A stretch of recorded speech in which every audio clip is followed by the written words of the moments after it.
కష్టపడి ఒక కారు కొనుక్కున్నా. నువ్వేం చేసినావు? దాన్ని తీసుకుపోయి మీ అమ్మోళ్ళ ఇంట్లో పెట్టినావు.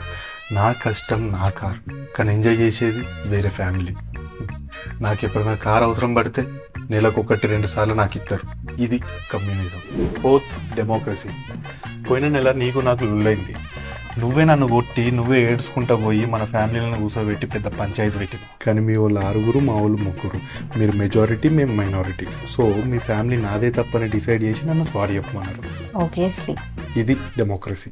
అదే మనం కోర్టుకు పోయి ఉంటే మెజారిటీ మైనారిటీ అని చూడకుండా వాదోపవాదాలు విని సాక్ష్యాధారాలు పరిశీలించి జడ్జ్ ఎవరి తప్పు అని చూసి మన రాజ్యాంగం ప్రకారం శిక్షిస్తుండే. అది రిపబ్లిక్ అంటే. అంటే ఏంది ఇప్పుడు? లాస్ట్ మంత్ జరిగిన గొడవల తప్పంతా నాదే అంటున్నావా? నా ఇంటికి నన్నే దొబ్బెత్తావా? దీన్నే డిక్టేటర్షిప్ అంటారు.